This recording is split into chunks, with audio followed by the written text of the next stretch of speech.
Do you need encouragement to turn tragedies into your own triumphant life story?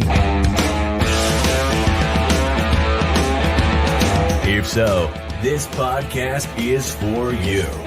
Listen to powerful guests who have persevered through challenges so you can gain strength to build your championship life. The host of Professor of Perseverance podcast, Dr. James Purdue. Hey, come on in. It's that time again for us to, get fired up, educated. Let's get inspired. Let's provide some hope for others that need some type of help to get through today. We all struggle somewhat, somehow. I don't care who you are. We all going through something. We've all been through something, and before it's all over with, we're going to be through it again. So this show here is to help us find a way to find encouragement to be able to push through that challenge, that adversity, that struggle, and triumph on the other side. Hey, today our guest today in 1997, he made his first Indy Racing League start 3 years later after becoming a rising star. Sorry to hear that he was in an automobile accident with it and became a quadriplegic. So, welcome to the show, Sam Schmidt. James, thanks for having me.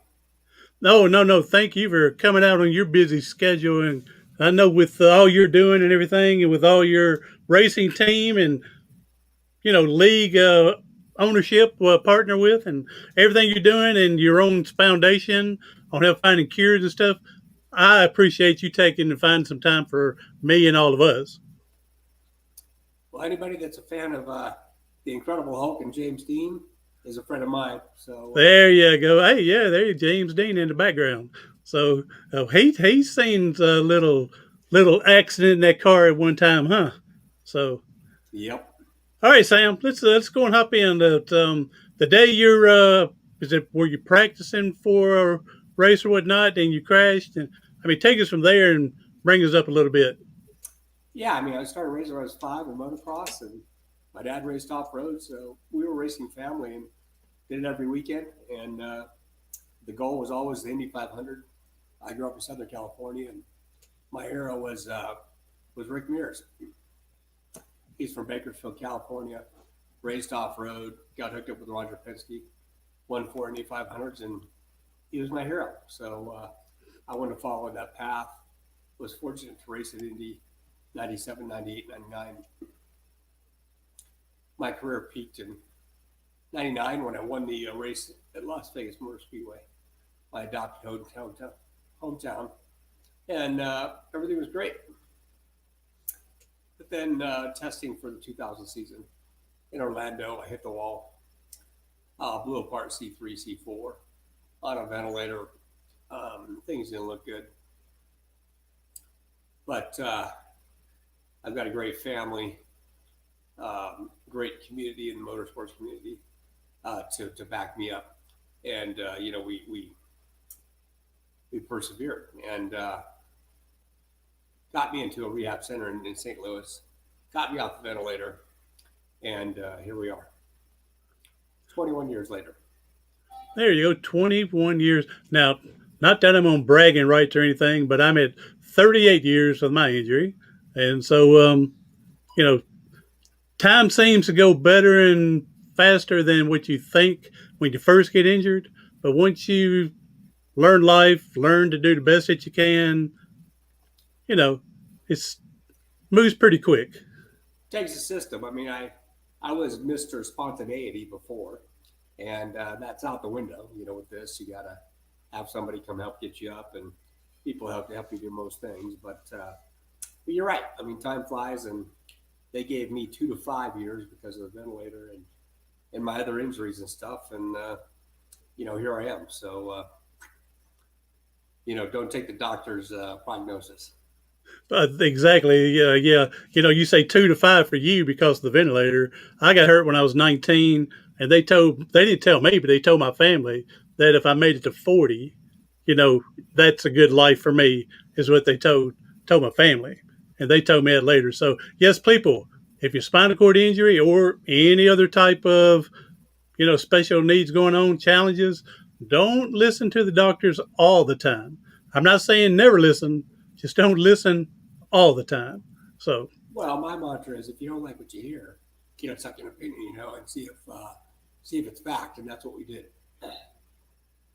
yeah, exactly. Especially now with everything on the end of your fingertips, and of course with you with your mouthpiece and blow and what's it called, sip and puff, that you're able to get this information firsthand, basically with all the knowledge and everything.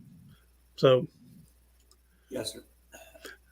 all right, now Sam, you mentioned something very here early on, and I'm 1,000% with you. That family support, community support, that makes a world of difference. Because I've met some people that did not have, especially the family support, and they found themselves up in a nursing home or in a program that they didn't like. And so, yeah, if you could go a little bit deeper with your family and the other Indy community racing family as well to help you out. Well, what I didn't mention before is that when I was 11, my father was actually paralyzed racing in Mexico, and so we've been through this rodeo once before. Oh no! See, I didn't know that. I didn't know that part of the story. Yeah. He had a collision and his brain slapped up against his skull, and it was more like a brain injury, but it did paralyze his right side. Lost his speech. 1974, they said he'd never walk or talk again. And I watched him through 2 years of outpatient therapy, 5 days a week, 2 hours a day. Kick that butt and get back the use of his speech and his leg. And only thing he didn't get back was his arm. And he went on to, build a very successful auto parts business until he was, 65 years old. And then he retired. He's still alive at like 76. So he I kind of, because of that, had no other option than to fight for it. But first and foremost, our family as a whole has always had a really strong faith, and I can't imagine going through it without that. I've met people who have, and it's not that it's impossible. But yeah, but for us, that's a great way for us to deal with things. Second, our family. I've got an incredible wife. 29 years, 21 of which I've been in a wheelchair. My kids were 6 months and 1.5, and they've been very supportive, very helpful. And I like to think, because of watching what we're doing with the team, with the foundation, and how much work it takes, that has had a unique influence on them, and they've turned out to be great, giving kids. And then third, the motorsports community was fantastic. It's like, and they still are. Anything you need, any assistance. I mean, still after 20 years supporting our foundation with our fundraising events and stuff, and I had professional athlete insurance. I had the supportive family. I had this motorsports community. So I realize I am probably in the 0.1% of people with spinal cord injuries and or disabilities as a whole, because also had an MBA in international finance. So I had a way to go back and make a living, and a lot of support to do that. And I know a lot of people don't, but I mean, one of these days I'm going to write a book for all the hundreds of people that I've met, not unlike yourself, that didn't have what I had, yet they figure, what the hell, I only got time. There is a lot of vocational programs. There are transportation opportunities. There are a lot of things, if you find them, and if you put the effort in, you can do a lot. And I've just got example after example of people that have, if they put some effort in, they have actually done much more for society after their injury or after their disability than they would have, in their old ways, so to speak. And so I'm motivated by those people, because I realize, I had a lot more than they did going in my favor. And that's one of the reasons we opened up the Driven Neuro Recovery Center in downtown Las Vegas, was to just give these people a little support, knowledge, encouragement, and try to break down the barriers they may have to doing what they want to do in life. I have said multiple times that I'm not glad I got paralyzed. I'm not that, but I'm glad that if I had to have my injury, that I've had it in this time frame. I would hate to think 40, 50 years ago with technology non-existent Yeah. from today. I know people, I read one book, I forgot the guy's name right now, but he started driving basically a milk truck and he had a broomstick doing the gas and brake, a paraplegic learning how to drive. And so I'm so blessed and thankful that if I had to have it, I'm glad it's during this type of technology. Amen. Amen. So now let's speak on the technology here. You have done two or three things because of technology. Now, for the ones that don't know, Sam is a quadriplegic, which he is totally paralyzed from your chin down, Yes, sir. from your neck down. So he can't move his arms, legs, fingers, toes. All right. But here, because of thanks of technology, you have been able to re-experience standing, walking, and back at driving a vehicle, even though he cannot move from his neck down. So if you want to go now, the standing and walking has been with the aid of what's called an exoskeleton. I've seen those. I haven't experienced using one, but I've seen them, and but you have experienced it. So give us a little insight on that when you first stood again and looking down instead of up at people, looking them eye level. Amazing experience. It all started with Aero Electronics about 7 years ago. I had done some work at Craig Hospital in Denver. They're a Denver-based company, a $30 billion tech company who wanted to kind of create a story of what their capabilities were. So they came up with the idea and named it Semi-Autonomous Mobility, or SAM, long before they heard of me, which was kind of a serendipitous moment. Yes. I knew people at Craig. They called people at Craig. Anybody you know who might want to drive again that can't use arms and legs. And the guy's like, oh, yeah, we got the guy. He previous racer, etc. So they called me. I said, we had a meeting, and I said, I'm not interested in driving unless I can go fast. I mean, I could figure out how to drive around the street if I wanted to, but I want to, if I'm going to do this, put in the effort and just go through the whole program, I'm going to want to, go fast. And so we set the goal of 100 miles an hour, and it was amazing. They did everything. The first go around was pretty rude, pretty prototypical. We did some work in a simulator before we put it in the car, but literally 8 months after our first conversation, I drove around Indy at 107, and that was great. That was fantastic. And then they said, well, what else you want to do? And so we went faster, went 150 the next year. 16, 17 was really busy. We raced up Pikes Peak. We went about 180. I got my driver's license. I gave my kids rides around Washington, D.C. and Boston. We just did a ton of stuff, promoting Aero, promoting the car, promoting the technology. And so it was super cool. But I had said back in 2013, I said, my daughter's only about 16 now, and I think it'll take a long time for her to find somebody to put up with her. But when she does get married, I'm going to want to stand. And the CEO at that time said, hey, man, no problem. We'll make it happen. So she had been dating the same guy for a couple of years, about a year ago. And I called the CEO and said, look, I didn't think she'd find somebody, but she found the one. This guy's the guy.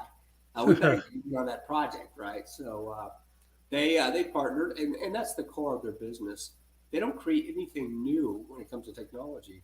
They just use existing technology, reconfigure it in a different way, and get a different outcome. And so everything on that car is actually, kind of 5, 10, 15-year-old tried and trusted equipment that they reconfigured in that way to help me drive that car. So same thing with the EXO. They partnered with Vanderbilt on the EXO they had developed and commercialized.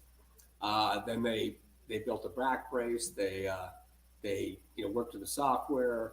I still, at this point, they're calling it 1.0. I still need somebody to balance me behind me because of my high level.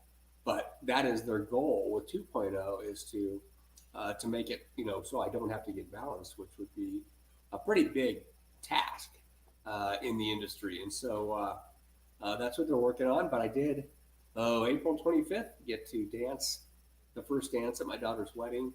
It required about 9 months of hard work on the exoskeleton, and I was going to driven 2-3 days a week, standing, walking in their geo trainer, doing anything for, bone density, that kind of thing. And it lost about 20 pounds getting ready. So it was a very good experience. And to your point, I've stood in standing frames and other apparatus over the last 20 years, but I'd never been like sort of upright and feeling like there's nothing around me. There was stuff holding me up, but I just felt normal, like I am looking at most people's tops of their heads and, seeing a lot of bald spots I hadn't seen before. But it was a very emotional, fantastic experience with about 150 close friends and family, and everybody went crazy because we surprised them, and it was fantastic. So now we're continuing to use the Exo at driven,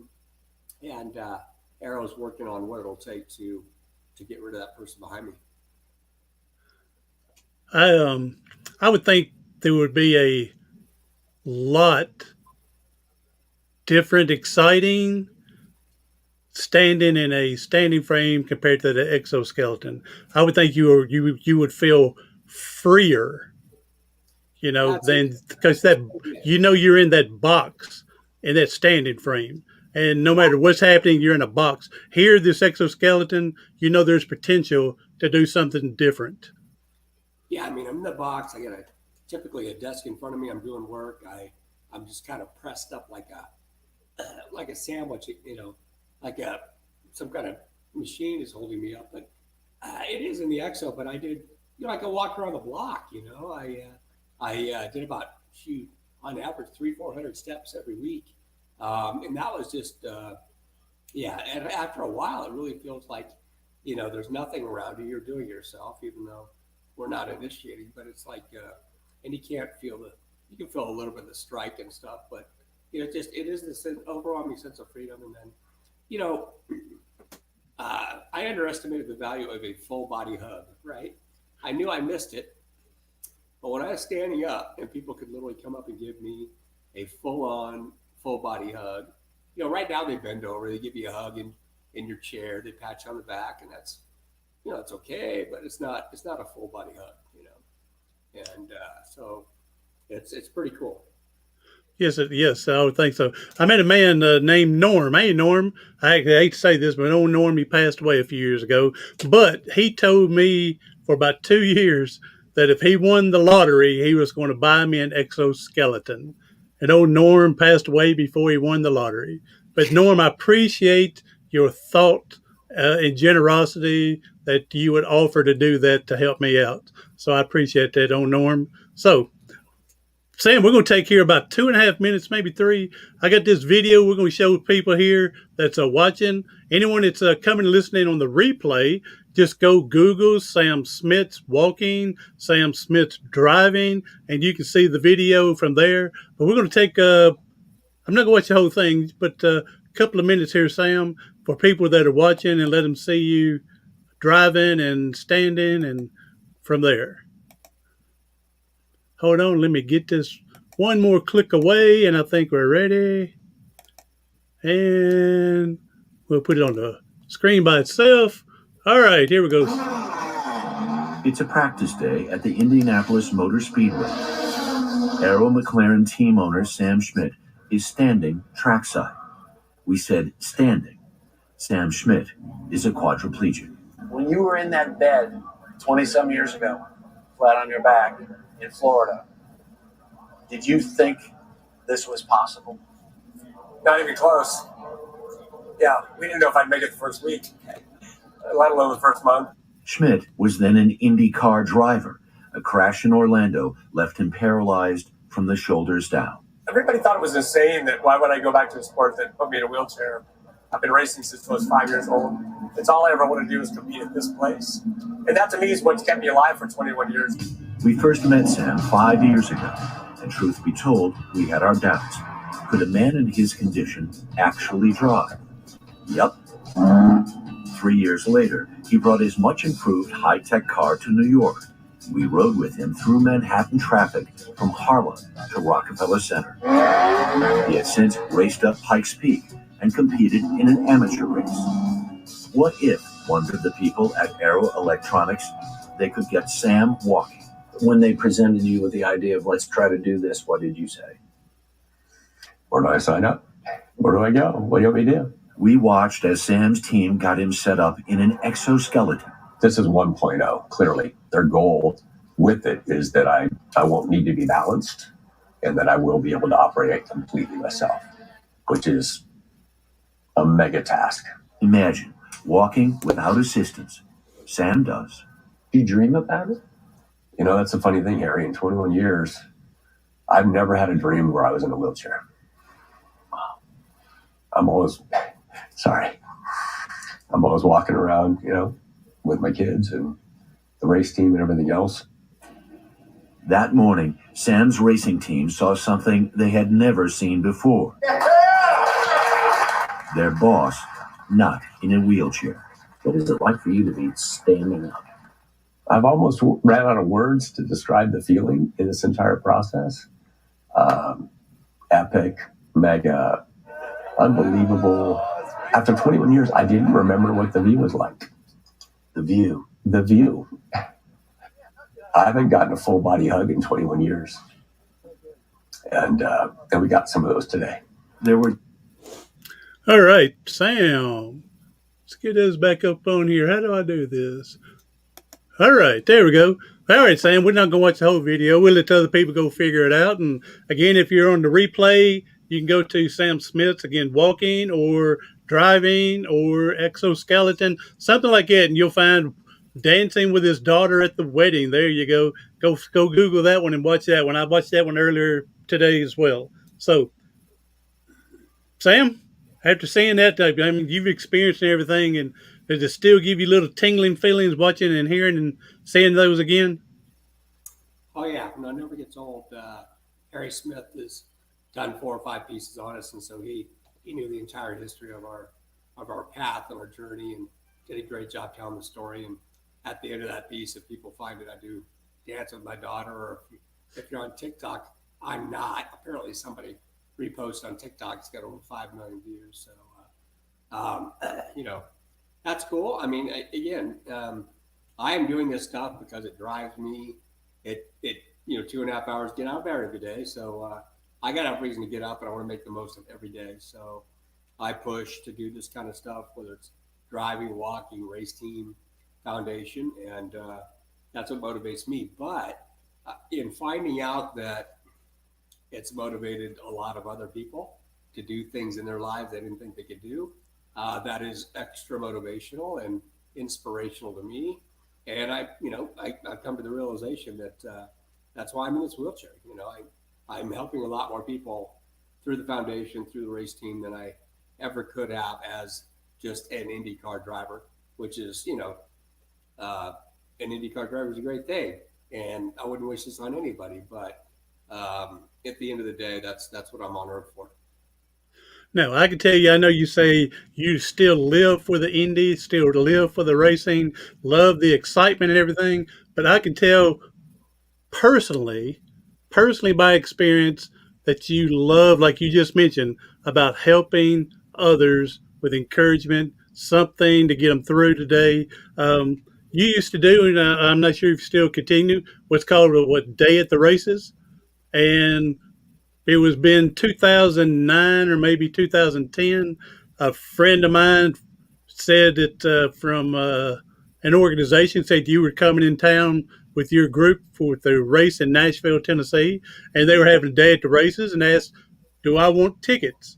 And I said, to go to a racing event? Yeah. And so I got a couple of tickets for me and my buddy that went with me, and we got to meet you personally, had lunch with you with everybody, and you're a standout guy. Appreciate all you do for, not just for me being an older guy, but there's some younger kids that were just in awe getting to firsthand see a racing team and what goes on and what it looks like, talking with some of these drivers. And so I want to reach out and thank you personally for that day for me and others from there. Yeah, I mean, we started that program because not yourself, because you seem like a self-motivated guy, but there's a lot of people that have a disorder, any disorder, and they just don't even leave the house, when they're afraid or they don't think what things will be accessible. So we started that to show the accessible nature of the racetracks and how people come out and help people. And I just went to the USA Mexico game last night over here in Las Vegas at the new Allegiant Stadium, and people, they make accommodations. I don't want to be like dollied over and like special treated, but here's where the elevator is, and here's where your seat is, and people make accommodations. So you got to know that feel comfortable we go out and do it. So that was the first thing. But then, really, it's so I can look people in the eye and say, look, dude, I know this sucks, but unless you're on a ventilator, you're not any worse off than me, and you can really make a difference. You can really do some great things in life. So how can we help you do that? That's the bottom line. And so we've had a couple of reasons we couldn't do that the last couple of years, but I'm hoping to get that program in certain markets again next year. Well, I know you're going to be here this weekend in Nash Vegas, Tennessee. Maybe not Nash Vegas. We don't have all the gambling stuff. We do have good old lottery tickets, but be in Nashville this weekend and with your racing team and the rest of the teams. Yeah, we're very excited. I mean, the guys from Big Machine and the promoters down there, it's going to be a hell of a party. It just happens to have an IndyCar race. I mean, it's a street course going back and forth on the bridge, close to downtown. I can't think of a better venue for a street course other than maybe Vegas. But there you go. I've heard of some what's going on. Got Joseph Newgard, the hometown boy, that's racing the race, and so we're very excited. We're second in points and with one of our cars, and we want to go try to win the inaugural. And we won the inaugural Indy Grand Prix. We won the inaugural New Orleans Grand Prix. So we're hoping we can win the inaugural Nashville Grand Prix. But we'll be in there. We're rooting for you, that's for sure. They got concerts going on from 8 to 5. I don't even know if people can still get tickets, to tell you the truth, but it's going to be a hell of an event. I can't wait for it. It's been promoted very regularly here in Nashville and on the news. Just the other day, they were talking about everything they have done to make the road, the track per se, how safe it's going to be with all the upgrades they've done. So I'm looking forward to watching it on TV. I don't have tickets to get downtown, but it would be, this household would definitely be rooting you on.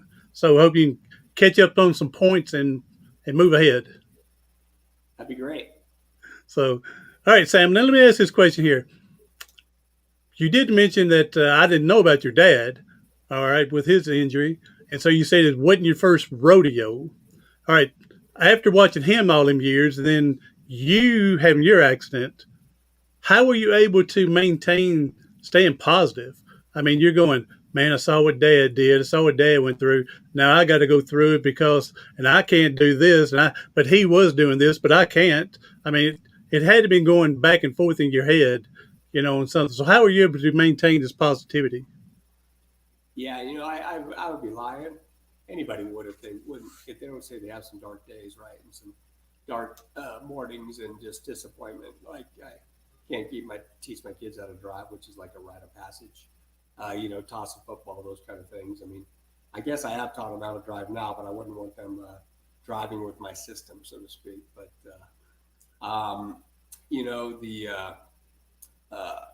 again, I'm cursed and fortunate that I have a number of business enterprises. I got a number of mouths to feed, and I just feel this, overwhelming sense of responsibility that I get up, I do my thing, and I go. I don't dwell on the negative side too much. So again, it's that support system. I know I'm just really blessed to have my family, my wife, and capabilities now with the businesses to to support what is a horrible insurance and reimbursement situation.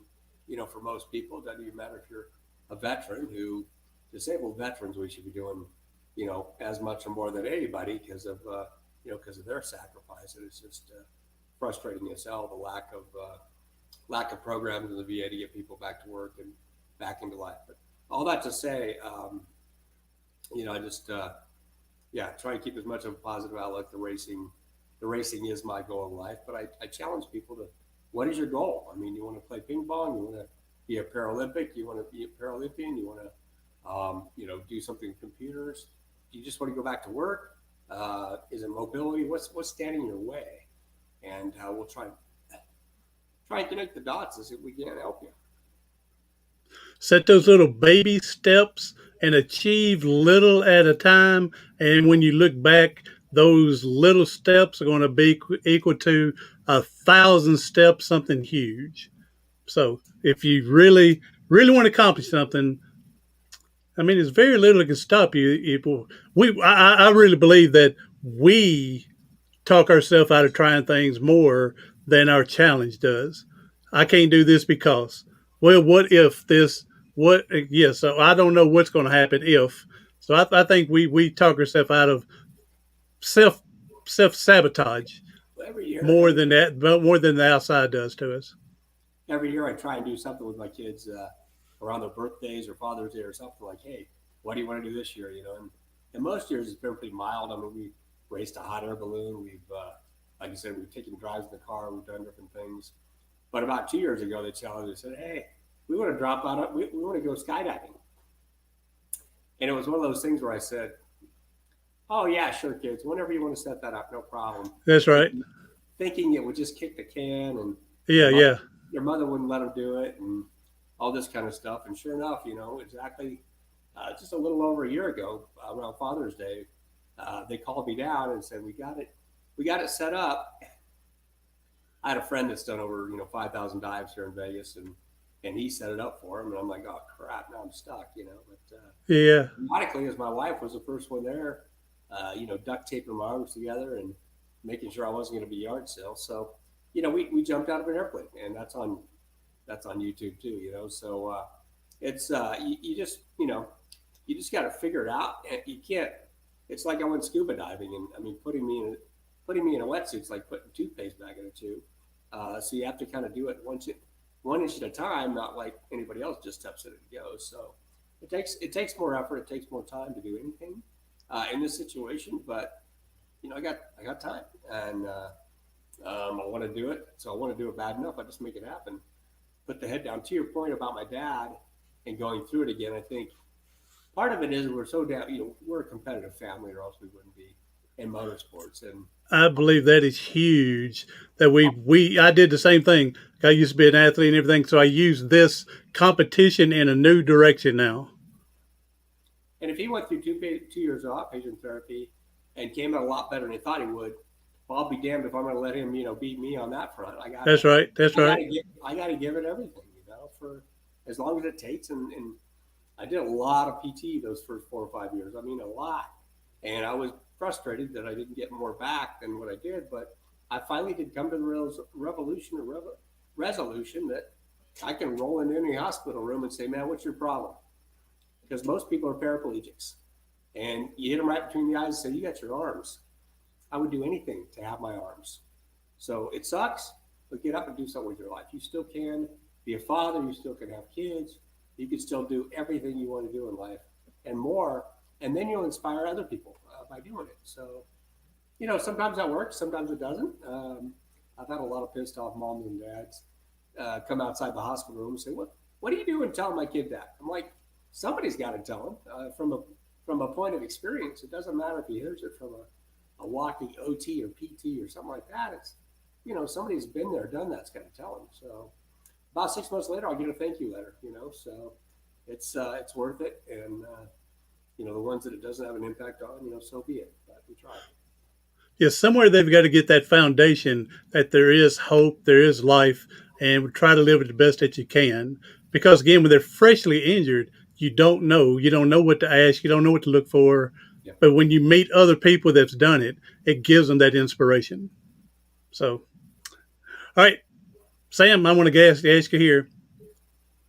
When you got hurt, you let your license. Did you let your driver's license expire, and then had to go back and re-get them? Because when I had my injury, and I'm a quadriplegic, but I can move my arms. I don't have much fingers and stuff. Yeah. But when I first got injured, I thought my driving days was over because I hadn't met anybody else in a wheelchair at that time. And so my mom, she goes, "Well, don't you want to go ahead and keep them up?" I said, "No, I'm not going to drive again. No need paying that money out." And she says, "Well, you don't know." And I said, "Yeah, I know." And I ended up driving again. So I had to go take the test all over again. So I tell anybody who gets paralyzed, keep your driver's license current so you don't have to take the test. Even if you never drive again, you have the opportunity. It's out there. Yeah, Nevada DMV, or DMV, some states call it. But when I got hurt 21 years ago, my license was valid. And so I got away every 2 years, you have to renew it. And I got away for like 3 renewals online because I obviously didn't have a ticket. They let you automatically renew it online. But like once every 8 or 10 years, you have to go. Have to go get a new picture, get a new ID. And so that's when I went in and they said, we can't give you a driver's license looking like that. So they gave me a photo ID, but I needed something to fly for the race team and everything. So that's why I kept it up. And then when Aero came in and we did this thing, we called Nevada DMV, said, "Here's what we're going to do." And they let me go in and take a driver test.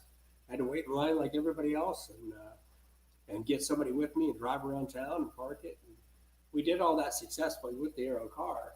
So I have a current license, and you probably went through training for your situation. I know there's a lot of regional training with hand controls and different devices. And so that being said, I don't really like to drive on the street because there's just too many people that don't know what I'm doing. And I think as time goes on, when every car has anti-lane changing or brake assist or some of these other, autonomous devices, I think then it'd be pretty cool to do it. But right now, I prefer to go to the track and go fast. Hey, oh yeah, that would be me. I was never a race driver like you yourself, but I did do some stuff on the streets. Don't tell my local city where I live that, because I don't guess they'll come after me 38 years later. But yeah, I used to do it on the streets here. But yeah, those were we would call it the good old days for me. So hey, I'm like you. You mentioned again your family sport. I tell people I don't think I'd be where I'm at today if it wasn't for their sacrifice to make sure that I'm taken care of and to make sure that I'm able to do and reach certain goals in life, that they've sacrificed so much for me as well. So, all right. Well, Sam, I don't take all the rest of your time and everything. Yeah, do you want to one last promotion on Nashville this weekend? Yeah, absolutely. Number one, if you want to follow the foundation and what we're doing at Driven, that's conquerparalysis.org. And there's a link to the Driven facility there. We're looking to expand that, and it's going gangbusters. Fortunately, unfortunately, the team is aeromclarensp.com. We have a lot of ton of social media content and a lot of great things those kids do over there. Pato Awards, Sluggett and Points, number 5. Felix Rosenquist, number 7. If you root for them, become a fan, that'd be great. And just 3 races in a row here, all on NBC. Nashville, following weekend is Indy Grand Prix on Saturday. Following weekend after that is St. Louis, Saturday night. So watch. IndyCar is great. Anybody can win on any given weekend, and it's just become a great format. And we'll be racing for a long time to come out. There we go. All right, Dan, I'll put those links down in the description for anybody who comes finds these or finds it on the podcast so they can click and go to it quicker. So I'll put that in for you. And one last thing, Sam, then we'll get you out of here. So, the people, we know they're struggling. People are hurting. They're looking to get out of something. If you can give them a positive message on how or what to do, man, that'd be awesome. Thank you. Well, most of my message has already been spoken in that, just like you said, you got to take baby steps. I didn't just become an IndyCar team owner overnight. I went to a few races, talked to a hell of a lot of people, got support from the community, from the motorsport sanctioning body, and I started with an Indy Lights team, which is a lot less risk, a lot less demands on me, less races. I think it was 8 or 10 races, and you could do the thing with 4 or 5 people. And, we just kind of chipped away at it year after year and wound up winning 8 championships and 75 races.